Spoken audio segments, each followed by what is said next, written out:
श्री राम की भक्ति में लीन रहते हो वही लक्ष्मण कहलाए। चारों भाइयों के नाम का संस्कार हो गया और इसके बाद गुरु वशिष्ठ के साथ चारों भैया पढ़ने के लिए पाठशाला गए। हम बहुत सूक्ष्म में सुना रहे हैं क्योंकि 1.5 अध्याय में स्वयं हम फिर विस्तार कर रहे हैं जिससे रोचकता बनी रहे। चूंकि ये श्रीमद् भागवत कथा है, राम कथा संक्षिप्त में कही गई है और अभी भगवान श्री कृष्ण के जन्म की कथा कहनी है, इसलिए लेकिन फिर भी मैं भाव को छोड़ूंगा नहीं। राम कथा का भी पाठशाला पढ़ने के लिए गुरु वशिष्ठ के यहाँ गए और गुरु वशिष्ठ के यहाँ थोड़ी समय में गुरु गृह पढ़न गए रघुराई, अलप काल विद्या सब आई। सारी विद्या स्वयं आ गए भगवान के संग, नाथ हमें स्वीकार कर। सारी विद्याओं में भगवान पारंगत है। और इसके बाद महाराज दशरथ के पास वापस आए पढ़ लिख करके। विश्वामित्र आई। उस समय दैत्यों का, राक्षसों का आतंक व्याप्त था। यज्ञ यज्ञ में बाधा उत्पन्न कर रहे थे दैत्य लोग। यज्ञ की रक्षा करने के लिए विश्वामित्र राम लक्ष्मण को मांगने के लिए आए। महाराज दशरथ याचना करें कि हमें राम और लक्ष्मण को सौंप दीजिए। राजा दशरथ ने कहा कि हमारा प्राण मांग लिया, हम दे दिए, लेकिन राम का ना दे सके, इनके बिना हम रह न पाओ। राघव को मैं न दूंगा, राघव को मैं न दूंगा, मुनिनाथ मरते मरते, राघव मैं न दूंगा, राघव मैं न दूंगा, मुनिनाथ मरते मरते, मुनिनाथ मरते मरते, मेरे प्राण ना रहेंगे, मेरे प्राण ना रहेंगे, यह दान करते करते, यह दान करते करते, राम को मैं न दूंगा, राम को। जल बिना कदाचित मछली शरीर धारे, जल के बिना कदाचित मछली शरीर धारे, पर मैं न जी सकूंगा इनको बिना निहारे। कौशिक सिहर रहे हैं, कौशिक सिहर रहे हैं, मेरे अंग डरते डरते, मेरे अंग डरते डरते, राघव मैं न दूंगा, राघव को मैं न दूंगा। कहते हैं कि बड़े आने के बाद मुझे पुत्र मिला है, पुत्र से यज्ञ करवाया तब कहीं मुझे 4 पुत्रों की प्राप्ति हुई। नाथ कैसे दे सकता हूँ आपको। करयत्न चौथे पन, करयत्न चौथे पन में, सुत 4 मैंने पाए, करयत्न चौथे पन में, सुत 4 मैंने पाए, कि तुमाथ पुरजनों को रघुचंद्र ने दिलाए, लोचन चकोर तन में, लोचन चकोर तन में, छवि पान करते करते, छवि पान करते करते, राघव को मैं न दूंगा, राघव को मैं न दूंगा, मुनिनाथ मरते। और यदि ये चारों पुत्र में से कोई एक भी जाएगा तो हमारी अयोध्या सूनी हो जाएगी, ना निर्जीव हो जाएगी। हमारे ऊपर कृपा करो प्रभु। कहते हैं चलते विलोक प्रभु को होगा उजाड़ कौशल, चलते विलोक प्रभु को होगा उजाड़ कौशल, मंगल भवन के जाते संभव कहाँ है मंगल, सींचे कृपाल तर को, सींचे कृपाल तर को, मृदुपात झरते झरते, मृदुपात झरते झरते, राघव को एकदम कुरंट हो गए, उसे खड़े हो गए। बस राजन बस, फिर कभी मत कहना मेरा कुल रीति सदा चली आई, प्राण जाए पर वचन न जाई, ये कभी मत कहना। यज्ञ की रक्षा के लिए तुम अपने पुत्र को नहीं दे सकते। महाराज दशरथ रोने लगे। उन्हें कहा महाराज राम लक्ष्मण तो छोटे हैं, होवे प्रसन्न मुनिवर, होवे प्रसन्न मुनिवर, लय राज कोष सारा, राज कोष सारा, रानी छोटों के संग में, रानी छोटों के संग में, वन में करूं गुजारा, वन में करूं गुजारा, ले दो राम शिशु को, ले दो राम शिशु को, सुख मोद भर के, सुख मोद भरते भरते, राघव को मैं न दूंगा, राघव को मैं न दूंगा, मुनिनाथ भरते भरते, मुनिनाथ भरते भरते, राघव को मैं न दूंगा।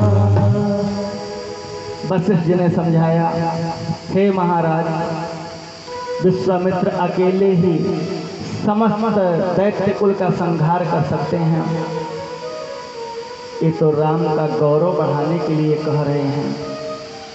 आप राम को इन्हें सहर्ष सौंप दीजिए। राम का अवतार ही हुआ है पृथ्वी से भय का नाश करने के लिए, इसलिए आप इनको भेज दीजिए।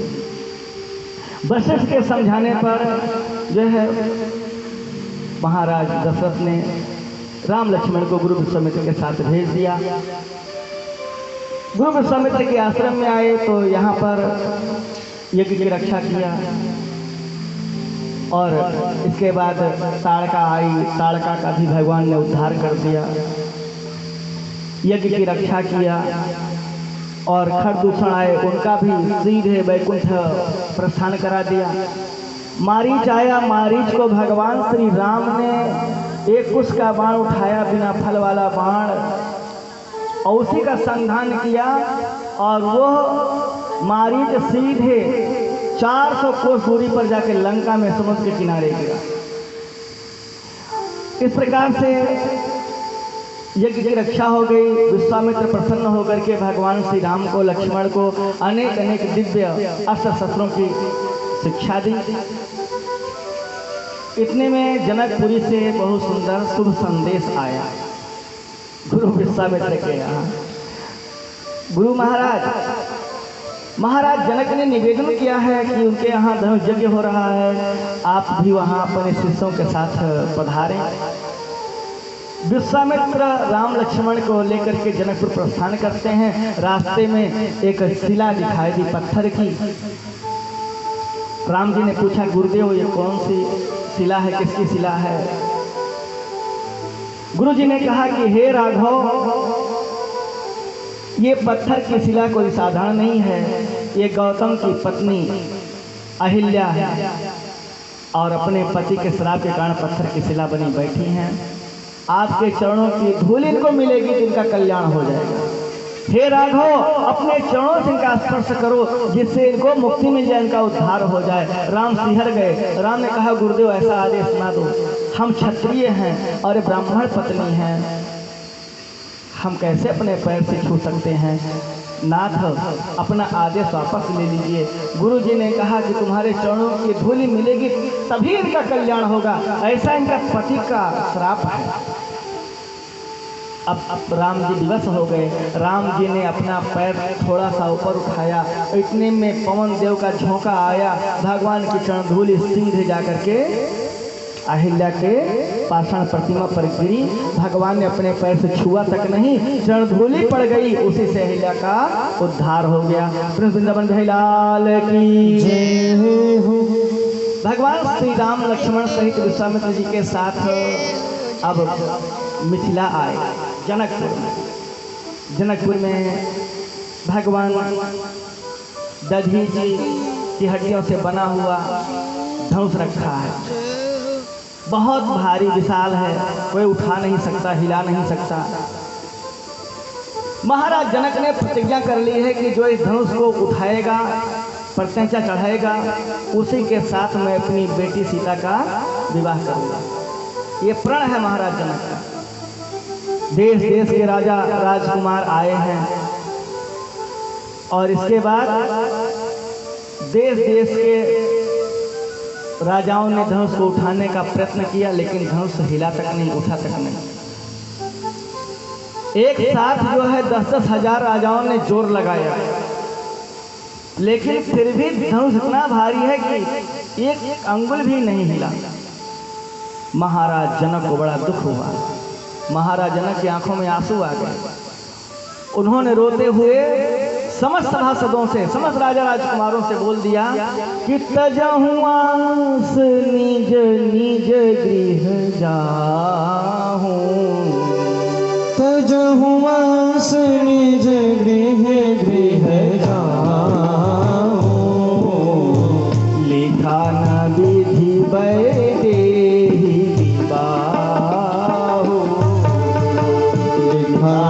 विधि वैदेही विवाह। राजा राजकुमार सब सकते नहीं आ गए, कोई वीर नहीं बचा आपकी पृथ्वी पर। लक्ष्मण को यह बात सहन न हुई। लक्ष्मण ने कहा हे महाराज जनक, रघुकुल का अगर कोई एक बालक भी जिस सभा में बैठा होता है, उस सभा में ऐसा बोलने का कोई साहस नहीं करता, और यहाँ तो मर्यादा पुरुषोत्तम श्री राम बैठे हैं और आपने ऐसे कैसे कह दिया कि यहाँ पर कोई वीर नहीं है। अरे ये छोटी धनुष की बात करते हो। राम जी ने कहा अरे लक्ष्मण शांत हो जाओ। लक्ष्मण ने कहा ना भैया, आज मैं शांत नहीं हो सकता। इन्होंने आपका अपमान किया है, रघुकुल की परंपरा का अपमान किया है, इसे मैं सहन नहीं कर सकता हूँ। जब तुम्हारी अनुशासन पाओ, जब तुम्हारे अनुशासन पाओ, कंदुक युवा ब्रह्मांड उठाओ, कंदुक ब्रह्मांड उठाओ। एक छोटी धनुष की बात करते हैं, मैं पूरे ब्रह्मांड को गेंद के समान उठा सकता हूँ। और आगे क्या बोल देते हैं, कांचे घट जिमीदारों खोरी, कांचे घट जिमीदारों खोरी, सकहु मेरु मूलक जिमी तोरी। कितना ना कच्चे घड़े के समान इस ब्रह्मांड को तोड़ फोड़ सकता हूँ। सुमेर पर्वत को जैसे एक बच्चा खेल खेल में मूली उखाड़ लेता है, ऐसे सुमेर पर्वत को मूली के समान उठा करके उखाड़ करके तोड़ सकता हूँ। और हे भगवान, राम जी कहा था लक्ष्मण तो है कोई ताकत बा, पूरे कह सका था। लक्ष्मण कहे ना भैया हम कुछ ना कह सके, तो कहा काहे का, जब कह ना सके तो कहे कैसे कह दिया। तो लक्ष्मण आगे बहुत बढ़िया बात बोले हैं, कहें हे प्रभु सहुए प्रताप ये आपके द्वारा कैसे है हमारे स्वामी को ताकत ना आए आपके शक्ति से बोलते ही महाराज। तव प्रताप महिमा भगवाना तो बापुरो पिनाक पुराना और नाथ जानी अस आयसु हो कौतुक करऊं बिलो किए सो कमल नाल जिमी चाप चढ़ाऊं जो जन सुत प्रमाण लय कहे महाराज आपका कृपा हमारे ऊपर इतनी ज्यादा बा कि जैसे कमल के तंतु उखाड़ के क्यों लड़का दौड़ लगावे ऐसन महाराज सत जोजन एक जोजन में 4 कोस 7 जोजन यानी 400 कोस 400 कोस तक हम इधर उठा के दौड़ सके थे। अगर आपके हमारी लीला देखे को है तो महाराज आदेश तो कह जा, लेकिन जो है तुरंत विश्वामित्र ने लक्ष्मण के क्रोध को शांत किया और इसके बाद भगवान राम को इशारा किया उठो तात अरे तोर्यों शिव चापा उठहु तात तोर्यों शिव चापा मेटहु सकल जनक परितापा मेटहु सकल जगत परितापा। राम उठो देर मत करो धनुष को तोड़ो और महाराज जनक का दुख दूर कर दो। राम जी तुरंत गुरु का आदेश लेहन और सभी सभासदों पर दृष्टि डाली और सभी सभासदों के ऊपर दृष्टिपात करते हुए भगवान श्री राम जी जहाँ धनुष रखा था वहाँ पहुँच गए। सीता जी जब देखी तो सोची बतावा बड़े बड़े राजा राजकुमार धनुष ना उठाए पाए, ये तो बड़ा सुकोमल है, ये उठाए पाए कि ना उठाए पाए। सीता जी व्याकुल हो गई और सीता जी ने क्या किया मन ही मन मनावा कुलानी हो प्रसन्न महेश भवानी। हे माता आप प्रसन्न हो जाइए, कृपा कीजिए हमारे ऊपर।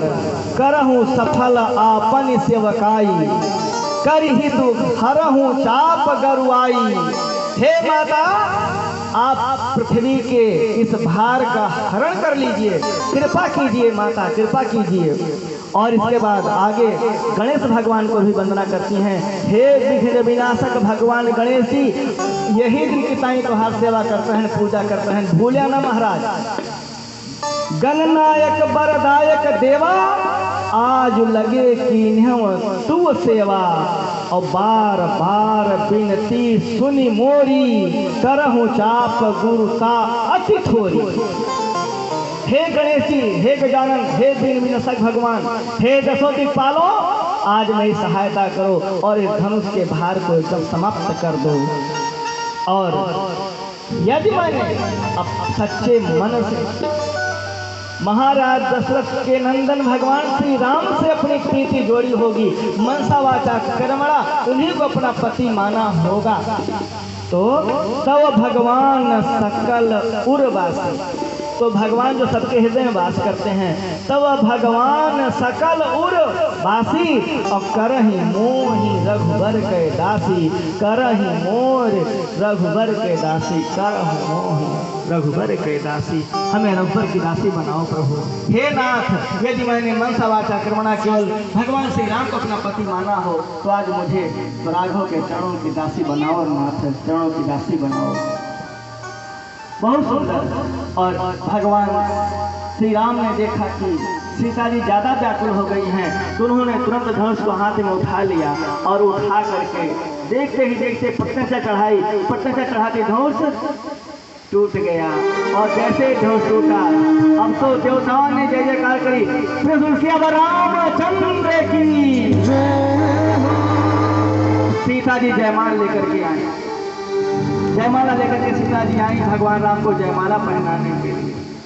लेकिन भगवान तन के खड़ा है अब कैसे पहिरावा जयमाला। सखिया कहती हैं